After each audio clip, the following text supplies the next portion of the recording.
j'ai bien sûr rencontré Bruno Pasquier. Je lui ai d'abord demandé si dans les orchestres, parce qu'il a été soliste aussi dans un orchestre au national, je lui ai demandé si les altistes avaient une sorte de caractère particulier. J'avais simplement repris cette petite plaisanterie que j'avais faite dès le premier jour. Vous savez, vous disait chaque instrumentiste a sa morphologie. Les altistes, eux, ont un complexe. Complexe. Moi, quand je suis rentré dans les orchestres, je suis pas si vieux que ça, mais enfin, disons, à 16 ans, je faisais déjà de l'orchestre. Les altistes avaient très mauvaise réputation à cette époque-là. Heureusement, l'instrument a évolué et on s'est mis à bien en jouer. Et les violonistes qui nous entouraient, ou les violoncellistes, nous traitaient plus de péniche, ou enfin ce genre Péniche. d'appellation. Péniche, À cause oui, du parce gros que à instrument. cause de l'instrument un peu large et tout. Alors, on nous traitait de péniche, enfin, tout en pensant qu'on en joue maladroitement, quoi. Enfin bon, je crois que à 16 ans, j'étais là dans les derniers pupitres. Petit à petit, je suis rentré à l'orchestre de l'opéra. L'orchestre de l'opéra, déjà, il y avait une tradition puisque il y a Maurice Vieux qui était passé. Et alors, on savait comment on pouvait jouer de l'alto.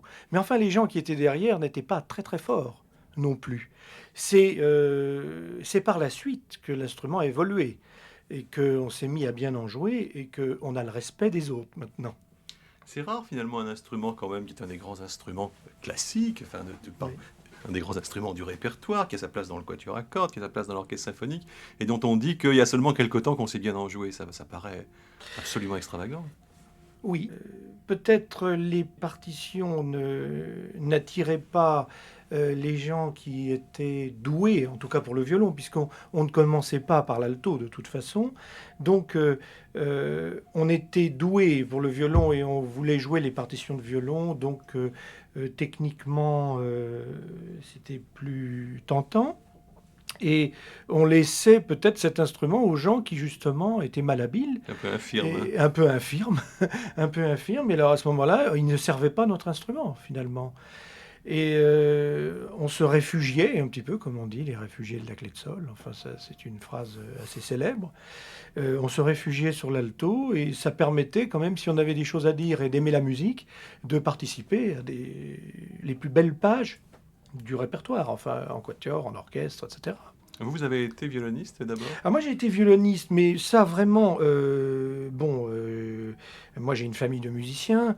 Ensuite, il y a mon frère Régis qui était vraiment, vraiment très très doué pour le violon. Je jouais le même instrument que lui en ayant presque le même âge. Un petit peu plus fort puisque j'avais 2 ans de plus. Mon père a vu, qui était altiste lui-même, s'est dit, voilà, lui il va être altiste. Mais ça ne veut pas dire que je peinais sur le violon. J'avais un frère qui était peut-être encore plus doué que moi, si vous voulez. Il l'a prouvé par la suite d'ailleurs. Et vers 10, 11 ans, j'ai pris l'alto.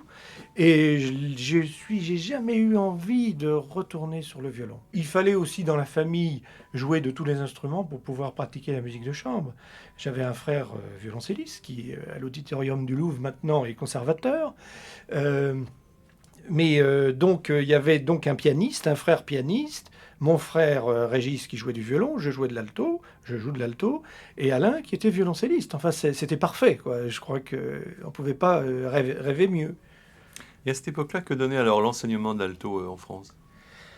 À ce moment-là, c'est-à-dire à mon époque, quand Oui, j'étais jeune, alors moi, il y avait 2 professeurs à Paris qui étaient Léon Pascal, un musicien oui, qui extraordinaire, est du un Quatuor quatuor Pascal, célèbre. voilà, et qu'on considérait comme un grand musicien, mais qu'on disait moins technicien que Gino, qui était lui mon professeur et qui était, comme on disait, un descendeur de notes, si vous voulez, qui était alto solo à l'opéra comique, etc. Mon père était plus ami peut-être de Gino dans les orchestres que de Léon Pascal, qui était pourtant avec qui il avait des relations très bonnes. Voilà. Moi, j'avais finalement la technique chez mon maître Étienne Gino et la musique, si on peut dire, je l'avais chez moi, si vous voulez. Alors que Léon Pascal était certainement encore un plus grand musicien que l'était mon professeur à moi.